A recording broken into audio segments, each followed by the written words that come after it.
On commence Inch'Allah. Bismillah, walhamdulillah, wa sallallahu wa sallam ala nabiyyina Muhammad wa ala alihi wa sahbihi ajma'in. Amma ba'd. Donc on continue notre cours maintenant de Kitab al-Ubudiyya, Cheikh al-Islam ibn Taymiyyah, avec les commentaires de Cheikh Salih al-Fawzan, hafizahullah ta'ala. Et aujourd'hui c'est le cours 32 dans le livre, et donc on continue à partir de l'endroit où on s'est arrêté au dernier cours. On expliquait maintenant un hadith.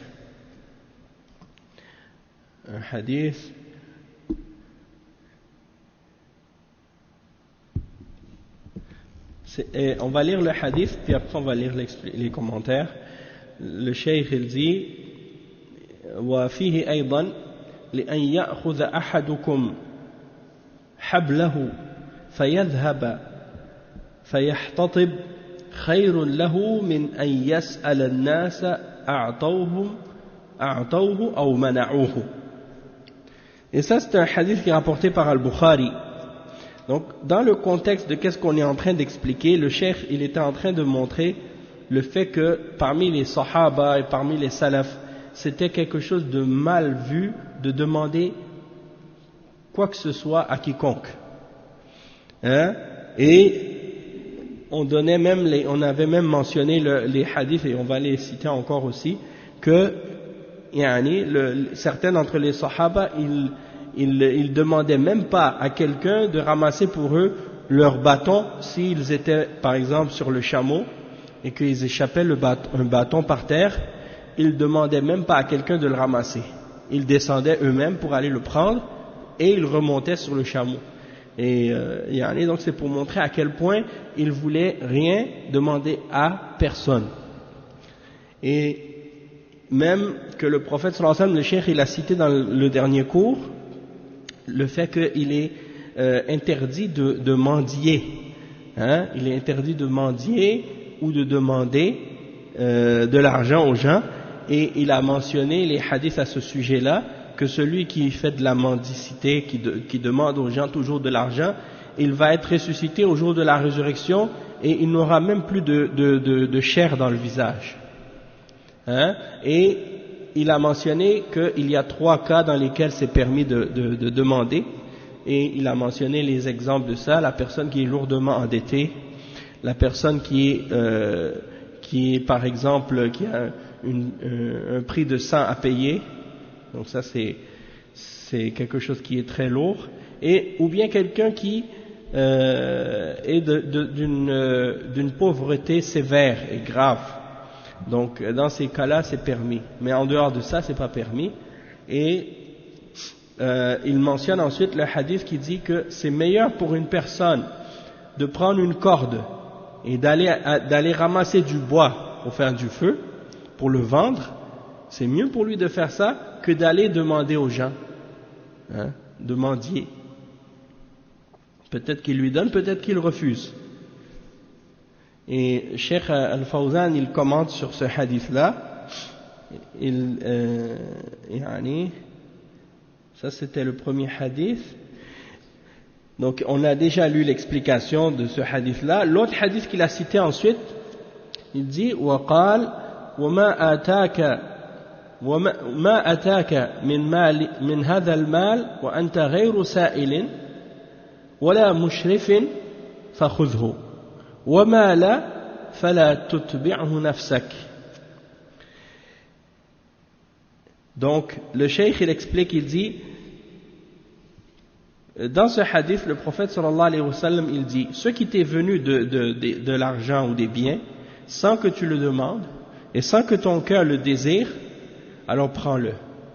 Sinon, alors ne suis pas ton âme dans ça. Si quelqu'un te donne de l'argent sans que tu l'aies demandé et sans que ton cœur l'ait désiré, alors prends-le. Mais sinon, si c'est toi qui vas aller demander ou si c'est toi qui convoite quelque chose, alors dans ce cas-là, suis pas tes désirs dans ça. Hein, va pas derrière cette chose-là. Donc, le cheikh il dit فَكَرِهَ أَخْذَهُ مِنْ سُؤَالِ اللِّسَانِ وَاسْتِشْرَافِ الْقَلْبِ.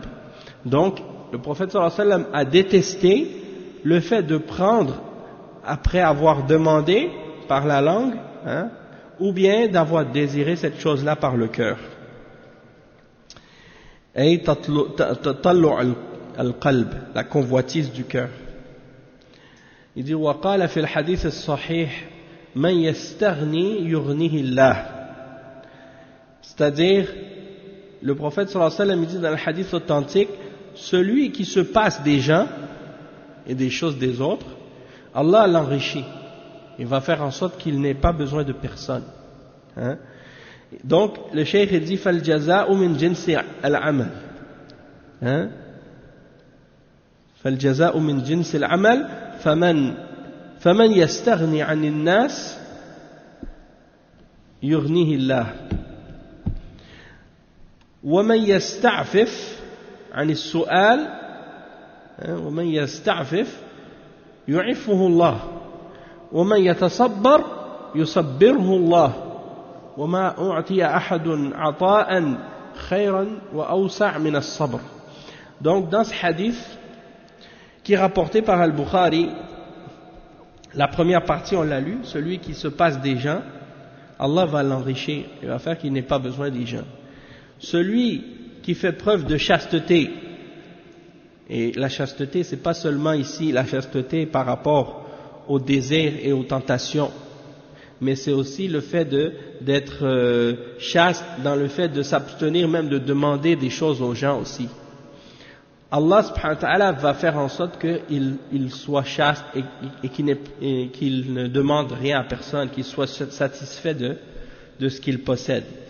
Et celui qui se force lui-même à être patient et à être endurant, Allah va le rendre encore plus patient et encore plus endurant. Et il dit que personne n'a reçu un don qui est meilleur et plus large que la patience et l'endurance. Donc, en expliquant ce hadith-là, Cheikh Al-Fawzan, il explique, il dit « وَمَنْ يَسْتَعْفِفْ » Hein, celui qui s'abstient de demander aux gens des choses, Allah va lui donner sa subsistance et va lui donner ce qui lui suffit. وَمَنْ يَتَصَبَّرْ يُصَبِّرْهُ اللَّهُ وَمَا أُعْطِيَ أَحَدٌ عَطَاءً خَيْرًا وَأَوْسَعَ مِنَ الصَّبْرِ فيه الصبر فيصبر الإنسان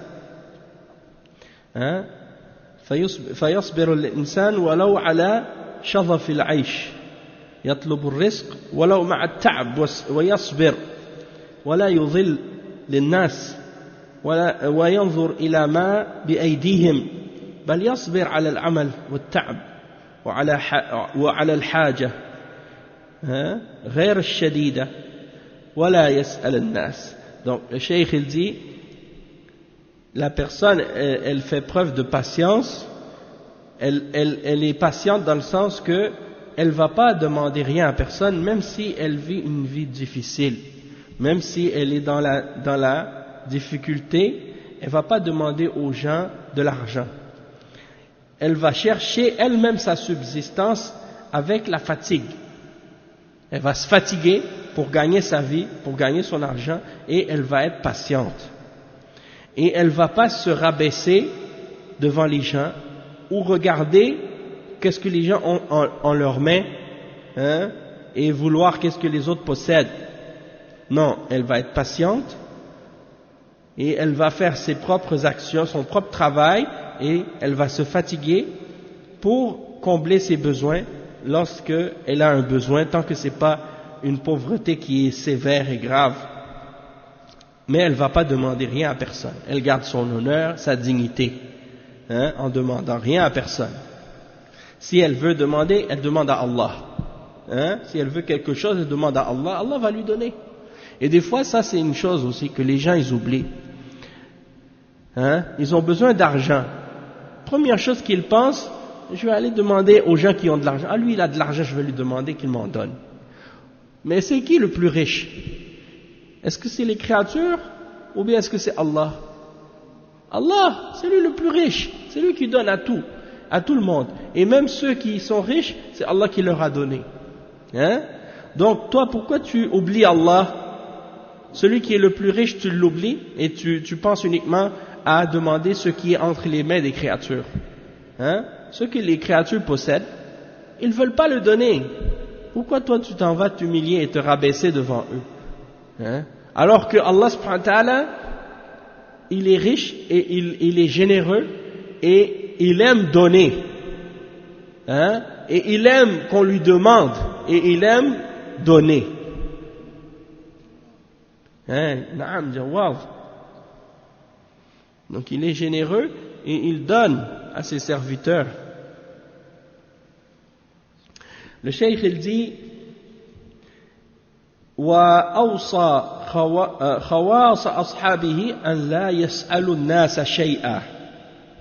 Le prophète sallallahu alayhi wa sallam, il a enjoint aux plus proches de ses compagnons, hein, et aux meilleurs d'entre ses compagnons, de ne demander rien à personne. Hein, et il mentionne à ce sujet-là, hein, les paroles qu'il a dit à ce sujet. Il dit وفي المسند أن أبا بكر كان يسقط الصوت من يده فلا يقول لأحد ناولني إياه ويقول إن خليلي أمرني أن لا أسأل الناس شيئا. Ça veut dire, Abu Bakr, il montait sur sa monture, sur un chameau, puis son fouet qu'il utilisait pour faire avancer l'animal, il tombe par terre de sa main.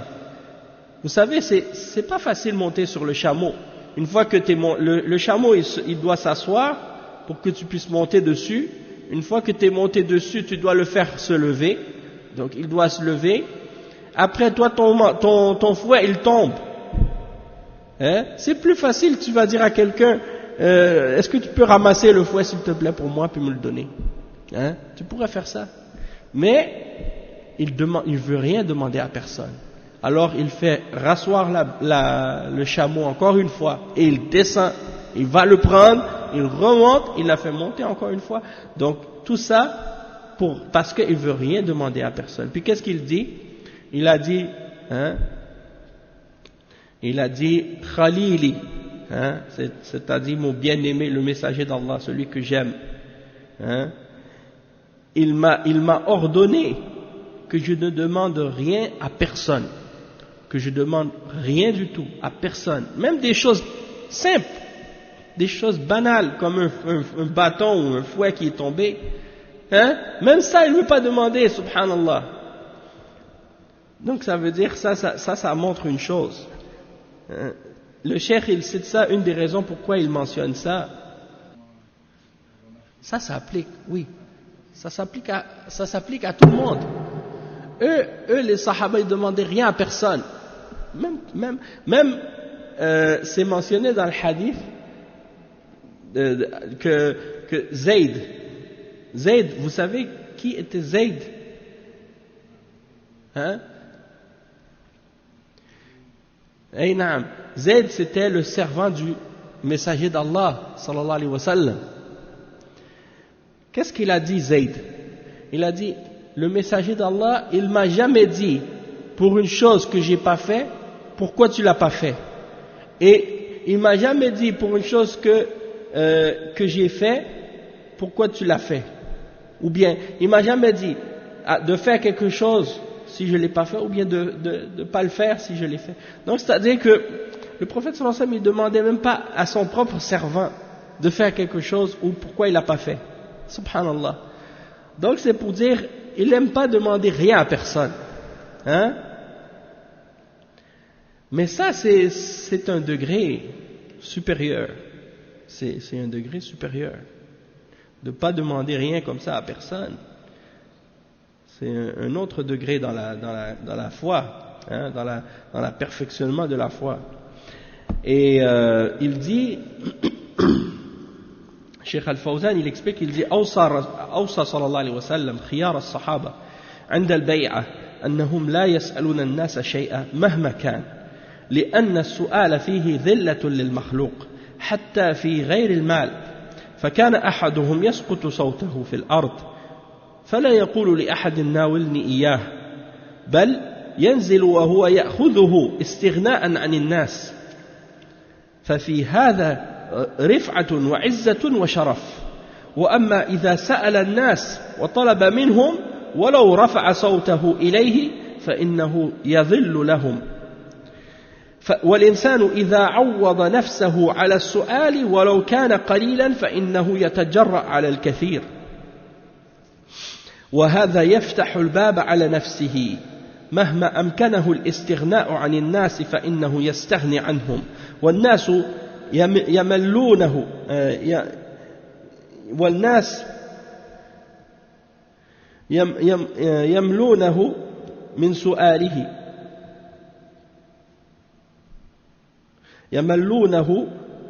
من سؤاله ويستثقلونه قال الشاعر لو سئل الناس التراب لأوشكوا إذا قيل هاتوا أن يملوا فيمنعوا. Donc le cheikh il cite, Cheikh Al-Fawzan, il dit que le messager d'Allah sallallahu alayhi wa sallam il a enjoint à ses meilleurs compagnons lorsqu'il a pris d'eux l'allégeance, le serment d'allégeance, qu'il n'allait rien demander à personne, quoi que ce soit.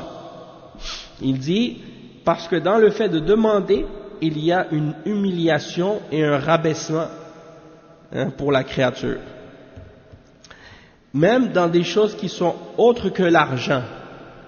Il dit donc, si quelqu'un, son fouet ou son bâton, il tombait sur la terre, par terre, alors il n'allait pas dire à quelqu'un, donne-moi ça. Il allait descendre lui-même pour le prendre, pour se passer des gens et ne pas avoir besoin des gens. Et il y a dans ça une élévation et un honneur, une fierté. Mais la personne qui demande aux gens et qui va lui demander de prendre son fouet qui est tombé et de lui donner, il doit se rabaisser ou s'humilier pour le faire. Parce que quand tu demandes quelque chose à quelqu'un, tu te rabaisses devant cette personne pour qu'elle te donne la chose. Et il dit que la personne, un être humain, lorsqu'il prend l'habitude de toujours demander aux autres quelque chose, même si c'est petit au début, ça devient de plus en plus grand par la suite. Il demande de plus en plus de choses. Et il ne faut pas qu'il ouvre cette porte-là pour lui-même. Le plus possible qu'il est capable de se passer, de demander aux gens, alors ça c'est le mieux. S'il est capable de se passer des autres, ça c'est le mieux. Et il dit, parce que les gens ils vont trouver ça à la fin lourd, et ils vont trouver ça ennuyant à la longue. Et comme le poète a dit, il dit, si tu demandais aux gens de te donner de la poussière, ils risquent, lorsque tu leur dis donne-moi, de trouver ça ennuyeux, et ils vont refuser. Même de la poussière ça coûte rien, et c'est pas lourd, c'est rien de la poussière. Tu dis à quelqu'un ramasse-moi de la poussière, ramène-moi, ils vont pas aimer ça, ils vont pas vouloir. Donc ça veut dire que quand tu demandes des choses aux gens, tu les ennuies, tu les fatigues, et ils trouvent ça lourd à la fin. Après, toi tu te rabaisses, et ça c'est pas bon. Tu dois te rabaisser devant personne excepté devant Allah subhanahu wa ta'ala, et tu dois rien demander excepté à Allah subhanahu wa ta'ala. Et ça montre en même temps l'égarement de certains parmi les soufis qui eux ne font que demander aux gens et qui ils dépendent des gens. Tout ce qu'ils ont, c'est qu'est-ce que les gens leur donnent. Et ils demandent aux gens tout le temps, les soufis. Donc, ils pensent que dans le fait de travailler, il y a un dhul, dans le fait de travailler. Ils pensent que c'est rabaissant ou humiliant de travailler, donc ils attendent que les gens leur donnent. Et il y en a parmi eux, ils sont millionnaires. Des chouyours soufis comme ça, ils ont des millions de dollars. Ils ont beaucoup d'argent. Pourquoi? Parce que les gens leur donnent. Je suis sûr que vous savez ça. Hein? T'as sûrement entendu ça, parler de ça au Sénégal, il y en a des gens comme ça. Hein? Ils ont des belles voitures, et ils vivent beaucoup d'argent, des choses comme ça. Pourquoi? Parce que les gens leur donnent. Hein? Il y en a des gens même, ils donnent, à chaque fois quand ils vont travailler, ils donnent une partie de leur salaire, ils donnent pour le cheikh. Même il y en a des gens même comme ça. Ils travaillent, puis l'argent, tout, qu'est-ce qu'ils donnent? Tout ce qu'ils gagnent, ils donnent. Le cheikh, il vit de cet argent-là, il mange ça. Lui, il fait rien. Hein? Donc ça, c'est pas bon. Hein? Le prophète sallallahu alayhi wa sallam, il a travaillé. Les prophètes, ils avaient tous un travail. La plupart, ils étaient des bergers, ou bien ils étaient des charpentiers, ou ils étaient des commerçants. Ils faisaient des choses. Donc il n'y a pas d'humiliation ou de rabaissement dans le fait de travailler. Même le prophète sallallahu alayhi wa sallam, il a dit, c'est mieux que tu vas aller chercher du bois, tu vas ramasser du bois, tu vas aller couper ça, tu vas aller le vendre pour faire du feu, pour aller acheter qu'est-ce que tu as besoin. Ça, c'est mieux que de demander. Hein? Et vous connaissez le hadith de l'homme qui était venu demander au prophète sallallahu alayhi wa sallam de lui donner de l'argent. Le prophète sallallahu alayhi wa sallam lui a donné la première fois. Il est revenu encore une fois pour lui demander. Qu'est-ce qu'il a fait, le prophète sallallahu alayhi wa sallam? Il lui a dit, voici, je te donne cet argent. Va acheter une hache. Avec cet argent, va acheter une hache. Ensuite, va couper du bois. Ensuite, va vendre ce bois. Puis, après, viens me rendre l'argent. Et donc, il est parti, il a coupé le bois, il a acheté la hache, il a vendu le bois, il a coupé le bois, il a vendu le bois, il est venu rendre l'argent au prophète sallallahu alayhi wa sallam. En faisant ça, il lui a donné les moyens d'être indépendant et de ne pas avoir à demander. Hein? Et c'est ça qui est une bonne chose. Quand les gens prennent l'habitude de prendre ou de demander, après ils deviennent esclaves de la personne. Quand tu regardes par exemple beaucoup de pays musulmans, même des pays non musulmans, qui demandent toujours des aides aux pays riches. À force de toujours demander aux pays riches, ils s'humilient et se rabaissent, et les pays riches prennent le pouvoir, le contrôle sur eux comme ça, sans compter que ces pays-là, surtout quand les pays riches prêtent de l'argent ou donnent de l'argent, c'est toujours quelque chose qu'ils demandent en retour. Donc ça, c'est un exemple de ça. Donc le musulman, il ne devrait pas prendre ou demander. C'est comme par exemple, même les gens parfois ils demandent, est-ce qu'on a le droit de prendre le bien-être social ou l'aide sociale, c'est-à-dire l'argent que l'État donne aux gens quand tu n'as plus d'argent, il te donne une aide financière ou de l'argent pour t'aider à vivre. Hein? Et les ulama, ils ont dit, le musulman, c'est mieux qu'il ait sa fierté et qu'il ne demande pas rien au kuffar, et qu'il travaille pour gagner sa vie. À moins que la personne est dans une situation de nécessité et que là il n'a pas d'autre choix, mais il ne doit pas prendre l'habitude de recevoir ou de demander de l'argent à quiconque, et encore plus de ne pas demander aux kuffar. Hein? Et donc les kuffars, ils savent ça, ils ont compris la mentalité de certains, et les kuffars ont su créer cette dépendance-là.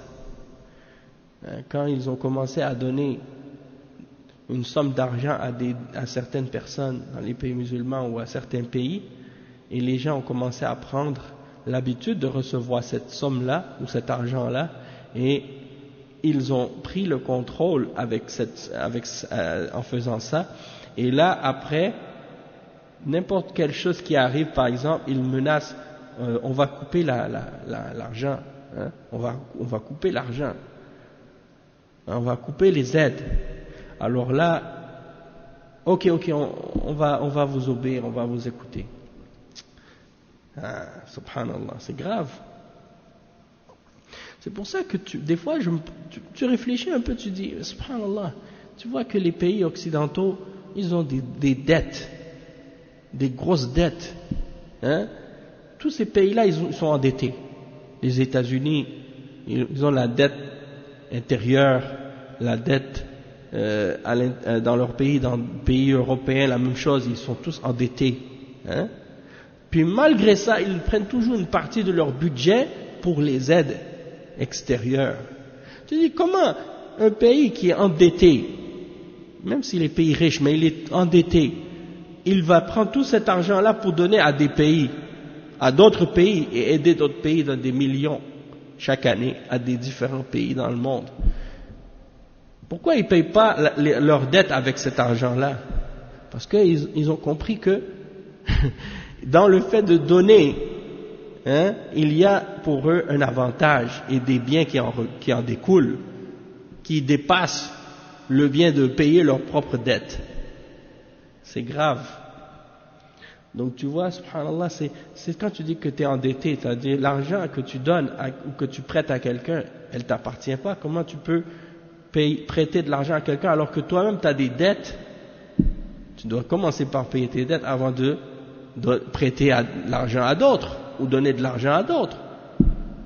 Donc ça c'est un exemple des fois, comme quand tu réfléchis pourquoi ils font ça, tu vas comprendre, hein, qu'il y a un intérêt derrière ça pour eux et comment ils contrôlent les pays.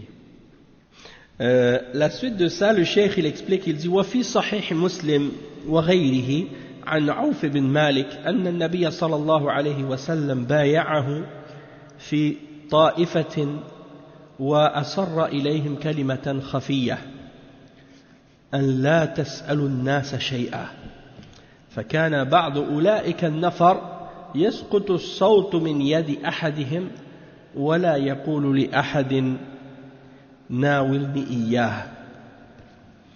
Donc ici le cheikh il mentionne que c'est rapporté par l'imam Muslim et d'autres également selon Auf ibn Malik que le prophète sallallahu alayhi wa sallam a pris l'allégeance d'un groupe d'entre les sahaba et il leur a dit une parole parmi les paroles qu'il leur a données, comme parmi les quand le prophète sallallahu alayhi wa sallam prenait l'allégeance des sahaba, il prenait l'allégeance avec eux et il mentionnait parfois certaines conditions à cette allégeance là. Hein? Je prends votre allégeance sur le fait que vous faisiez telle chose et que vous faisiez telle chose et que vous vous absteniez de faire telle chose et telle chose et telle chose. Hein? Donc ça c'est des clauses dans cette allégeance, dans ce serment. Et parmi ça, il leur a donné une parole en secret. Parmi les clauses de cette allégeance, il leur a donné une parole en secret. C'est que vous ne demandiez rien à personne. Que vous ne demandiez rien à personne. Alors l'un d'entre eux, parmi ceux qui ont pris cette allégeance avec le messager d'Allah, sallallahu alayhi wa sallam, quand il échappait son fouet de sa main, il ne demandait pas à quelqu'un, ramasse-le pour moi s'il te plaît. Hein? Et donc ça montre à quel point il y en a certains d'entre les sahaba, ils ne voulaient rien demander à personne. Et ça c'est important. Des fois les gens, par exemple, c'est important par rapport aussi au fait de faire comprendre aux gens l'importance de garder son honneur et de garder sa fierté. Et des fois ça c'est des choses quand tu vas dans des pays pauvres et c'est des pays non musulmans. Hein? Eh bien il y en a des gens qui ont été habitués justement à ça, que les gens essaient de les acheter, hein, ou les acheter pour les appeler à leur religion ou à leur voie, surtout chez les chrétiens. quand les chrétiens ils vont dans les pays pauvres, ils leur donnent plein de choses, hein, et les gens ils prennent juste parce qu'ils veulent de l'argent ou ils veulent des choses, tu vois. Et donc quand des gens dans les pays pauvres comme ça, ils voient des musulmans qui viennent, et il y en a parmi les gens comme ça, ils donnent aux pauvres, mais ils ne les éduquent pas en même temps. Et c'est ça le problème. Ils se basent juste sur les dons et l'aide pour les appeler à l'islam. Et ça, c'est pas la façon que le prophète sallallahu alayhi wa sallam faisait. Le prophète sallallahu alayhi wa sallam, c'est vrai qu'il donnait, comme certains ont dit, il donnait sans craindre la pauvreté. Il donnait comme quelqu'un qui n'a pas peur de la pauvreté. Et certains ont dit, même parmi les sahaba, on est devenu, c'est-à-dire parmi les Arabes qui s'étaient convertis à l'islam, ils ont dit au début, il y en a un qui dit, j'étais converti juste parce que le prophète sallallahu alayhi wa sallam, il me donnait. Alors quand je suis devenu musulman, je suis allé voir les gens de ma tribu, je leur ai dit, venez accepter l'islam. Il y a un prophète qui donne, il n'a pas peur de la pauvreté. Hein, donc venez, il va vous donner.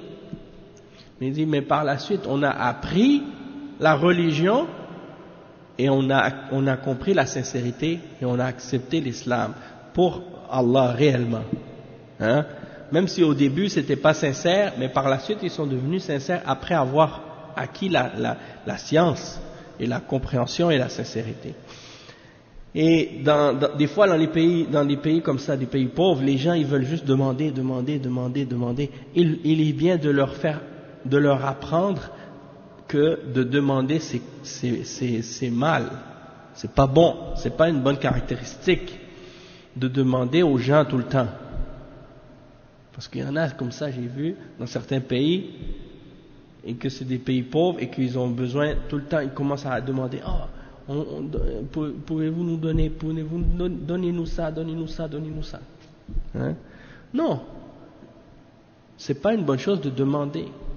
Hein, si on vous donne, c'est bien, mais sinon, il ne faut pas prendre l'habitude de demander. Et c'est comme ça que tu gagnes ta fierté. Et même, tu vois le verset par exemple dans Surat Al-Baqarah, dans laquelle Allah il décrit les gens qui sont dans le besoin, et il dit, tu les reconnais par leur signe, ils ne demandent rien à personne. تعرفهم بسيماهم لا يسألون الناس إلحافا. Donc c'est des gens que malgré qu'ils sont dans le besoin et malgré qu'ils sont pauvres et que c'est difficile pour eux la vie, mais ils ne demandent rien à personne. Ils gardent leur honneur et leur dignité et leur fierté. Hein? Donc c'est comme ça dans l'islam. C'est comme ça que le musulman, même s'il est pauvre, il est fier. Il est digne, hein, dans le sens qu'il a toujours son respect et sa dignité. Pourquoi? Parce qu'il ne s'arabaisse pas devant les gens en demandant quoi que ce soit. Et le cheikh il explique ça, il dit أي دلت الأحاديث الكثيرة على وجوب مسألة الخالق والاستغناء عن سؤال المخلوق فتسأل الله كل ما تحتاج إليه لأن هذا من العبودية والاستغناء والاستعانة بالله عز وجل. وهل هذا من أنواع العبودية؟ وكل هذا من أنواع العبودية. ومن كمال العبودية أن لا تسأل الناس شيئا، وإنما يعني تحصر سؤالك بالله سبحانه وتعالى، وهو الذي ييسر لك ما تسأله. أما المخلوق فهو وإن سألته وأعطاك فإن سؤالك له فيه ذلة للمخلوق، كما أن المخلوق يكره أن تسأله. أما الله جل وعلا فإنه يفرح إذا سألته. ولهذا يقول الشاعر لا تسألن بني آدم حاجة وسل الذي أبوابه لا تحجب، الله يغضب إن تركت سؤاله وبني آدم حين يسأل يغضب. Donc ici le cheikh dit il y a beaucoup de hadiths qui prouvent l'obligation de demander au Créateur et de se passer de demander aux créatures. Et donc tu demandes tout ce dont tu as besoin, tu demandes à Allah. Parce qu'il y a dans ça de la servitude, et le fait d'être soumis à Allah et de se passer des créatures et de demander et d'implorer et de demander l'aide uniquement d'Allah seul. Et donc tout cela fait partie des catégories de servitude et de soumission à Allah subhanahu wa ta'ala et d'adoration pour Allah. Et parmi les choses qui font partie du perfectionnement de cette adoration pour Allah et de cette servitude pour Allah, c'est que tu ne demandes rien à quiconque et que tu restreignes et que tu limites ta demande et tes requêtes uniquement à Allah subhanahu wa ta'ala. Et c'est lui qui va te faciliter ce que tu as demandé ou ce dont tu as besoin. Tandis que les créatures, alors même si, il dit, les créatures, si tu lui demandes, même s'il te donne, il y a dans le fait de lui demander une humiliation. Et il dit, tandis que la créature déteste que tu lui demandes, tandis que Allah, c'est le contraire, il se réjouit lorsque tu lui demandes. Hein? Quand tu demandes des choses aux créatures, tu demandes de l'argent à quelqu'un, il n'aime pas ça. Peut-être il va te donner, mais en même temps, il va te donner, mais peut-être qu'il n'est pas content de te donner, ou bien peut-être qu'il peut te refuser. Et quand il te refuse, hein, tu te sens rabaissé ou humilié. Hein, peut-être. Donc le mieux, c'est que tu demandes à personne, tu demandes uniquement à Allah. Et des fois, tu es dans le besoin, tu demandes à Allah subhanahu wa ta'ala, hein, tu demandes uniquement à Allah subhanahu wa ta'ala, et sans même que hein, peut-être que tu oublies, que même tu vas faire des doigts, tu dis, Ya Allah, Ya Rabbi, urzuqni, a'tini rizqi, yani wassi'li fi rizqi. Et quelque temps après, tu vois que une porte s'ouvre pour toi et ton risque, il te vient alors que tu n'avais même pas calculé. Hein? C'est pour te dire. Là, juste pour donner un exemple, quelqu'un par exemple, il a demandé à Allah subhanahu wa ta'ala quelque chose et il pensait à quelque chose. Et un jour, il marche dans la rue, il traverse la rue, il s'en allait pour aller acheter de la nourriture pour manger. Et il croise un frère avec un sac dans sa main. Et le frère, il a dans son sac plein de plats de nourriture. Il dit, tiens, prends. J'en ai plusieurs, j'en ai acheté beaucoup, donc tu peux en prendre un. Donc tu dis, subhanallah, c'est incroyable, j'allais pour acheter de la nourriture et je croise un frère, il me donne de la nourriture. Ça c'est Allah qui l'a écrit. Et les gens, ils réalisent pas que Allah subhanahu wa ta'ala, tout ce qui se produit, c'est par la prédestination d'Allah et par la sagesse d'Allah. Il n'y a rien qui se passe par hasard pour Allah. Tout ce qui se produit, c'est Allah qui l'a voulu. Et donc, il fait les choses de cette façon-là. Donc, il faut toujours faire les causes. Et parmi les causes, le dua. Le dua, c'est une cause. Hein, c'est un moyen pour obtenir qu'est-ce que tu veux. Et le cheikh, il dit que le poète a dit, un poète a dit, ô toi fils d'Adam, ne demande pas tes besoins à des créatures, mais plutôt demande à celui dont les portes ne sont jamais fermées. Allah, il se fâche si tu laisses, si tu cesses de lui demander. Allah, il se fâche contre toi parce qu'il aime qu'on lui demande.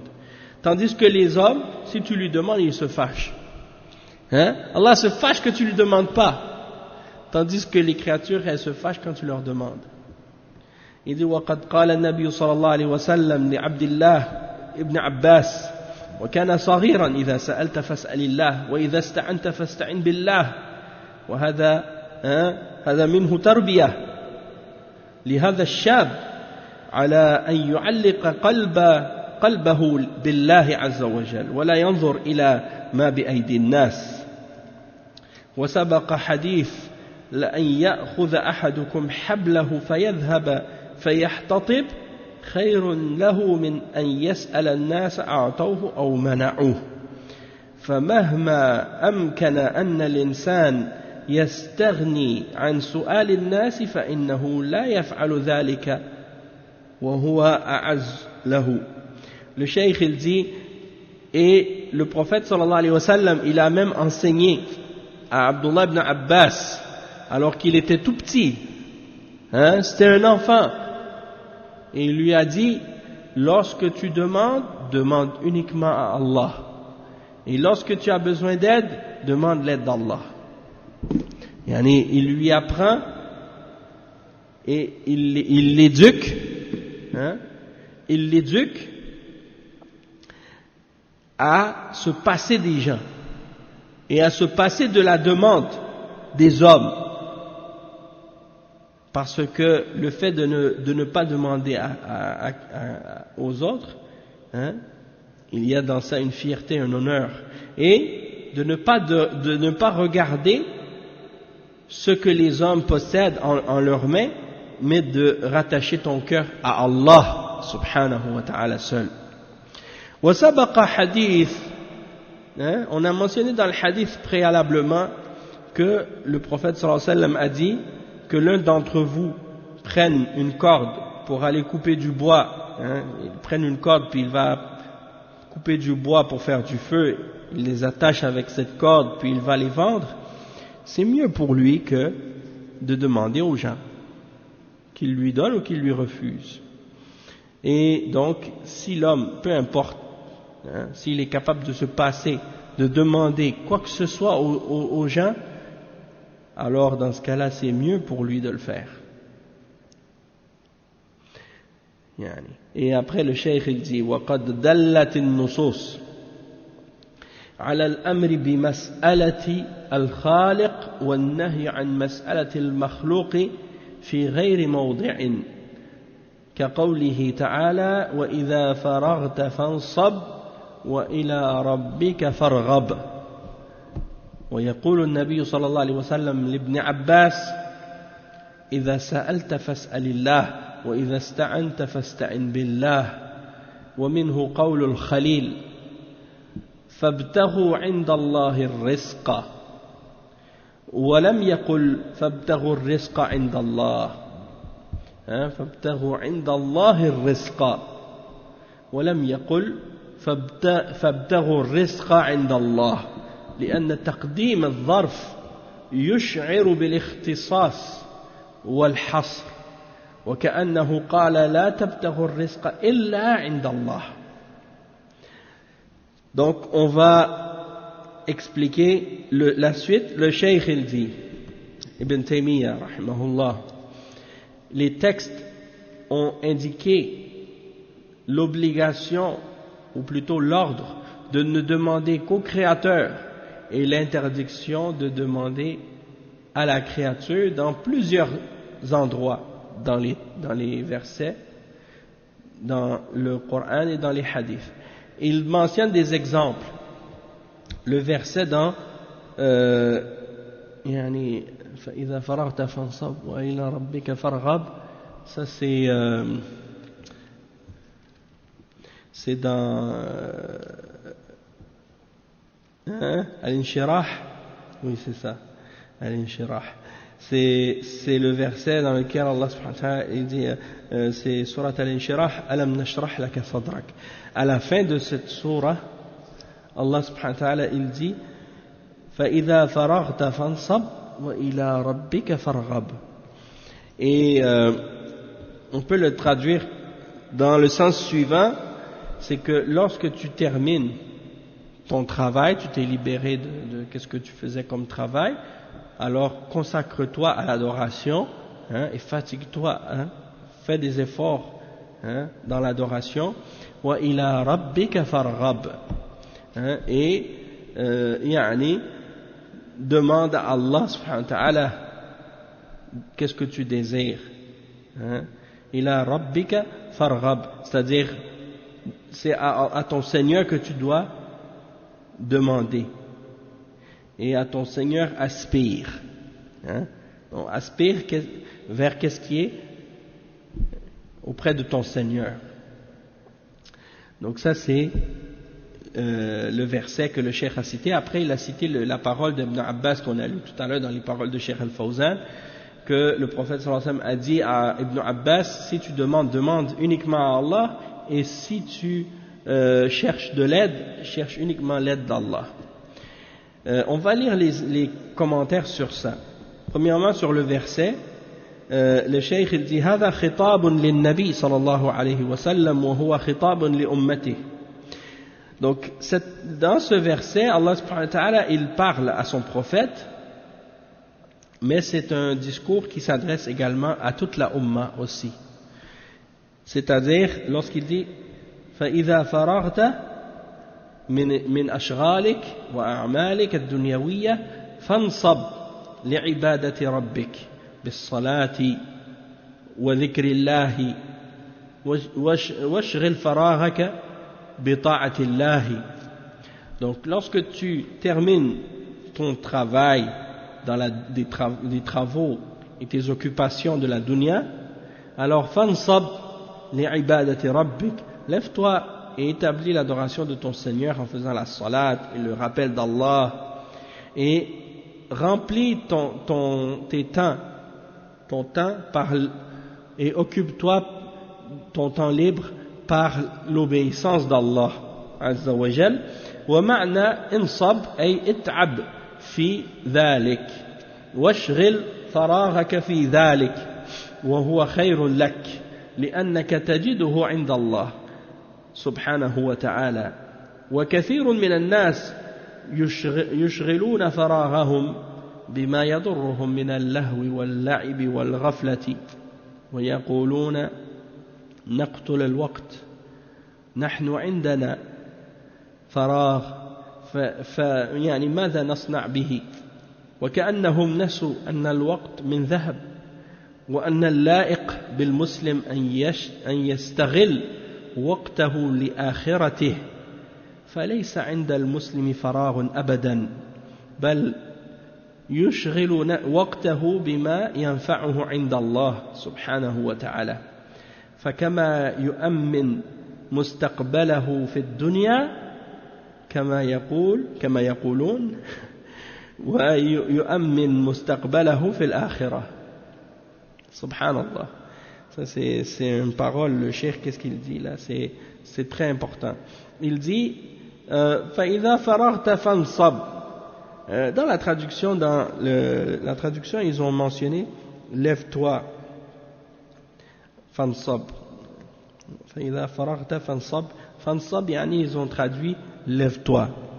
Le cheikh il dit non, fansab, yani min al-nasab, min al-ta'b, la fatigue.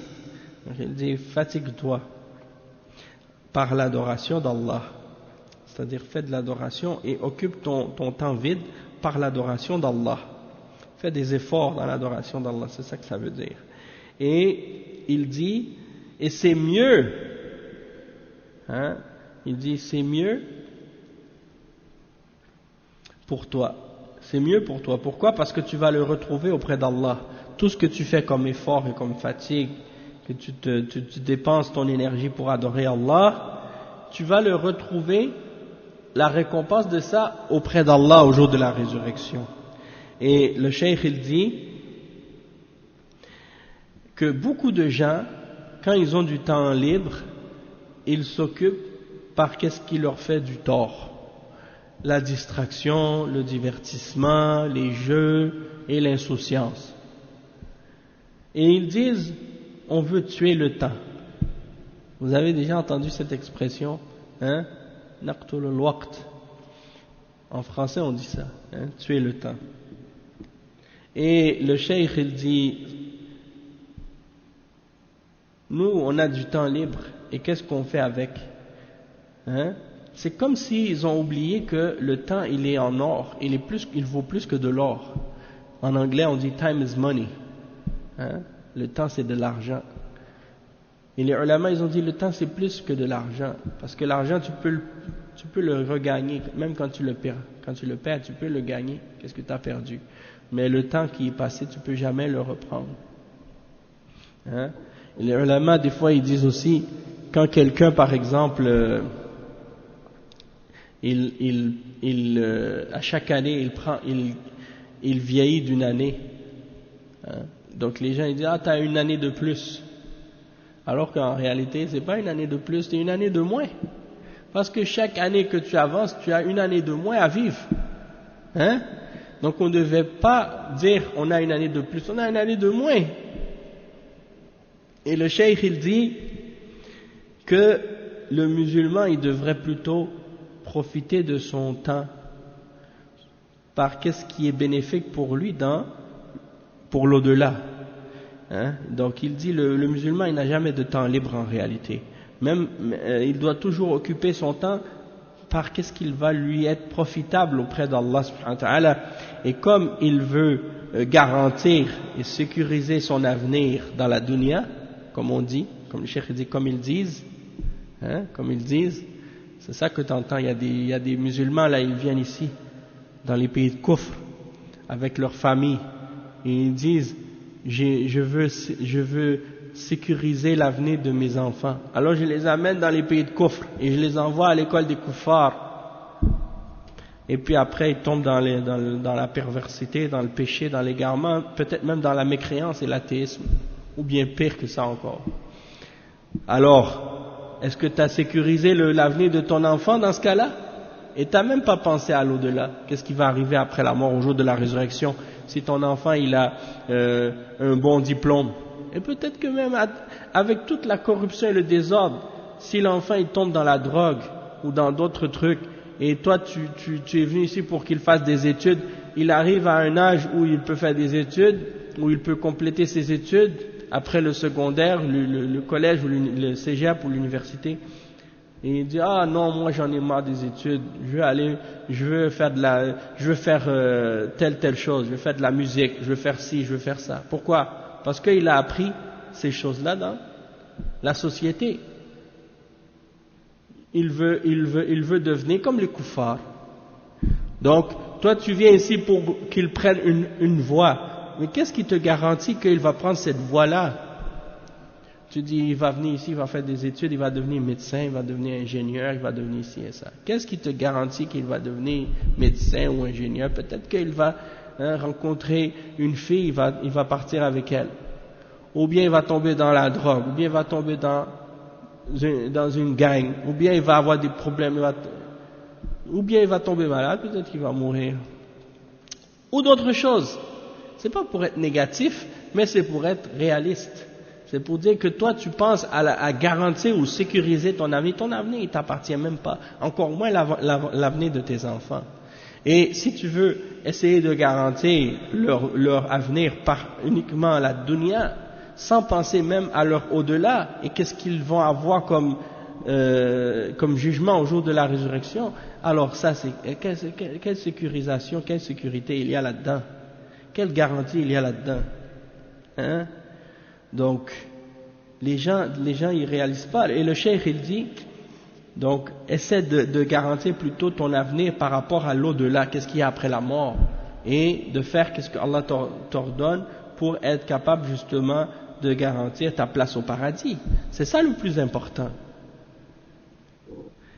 Et donc, il n'y a pas de contradiction entre les deux. Si tu garantis ton paradis ou tu essaies de faire les œuvres du paradis, ça ne veut pas dire que tu ne vas pas travailler pour ta dunya aussi. Mais tu dois donner la priorité à ton au-delà, plus que à ton au-delà, plus que ta dunya.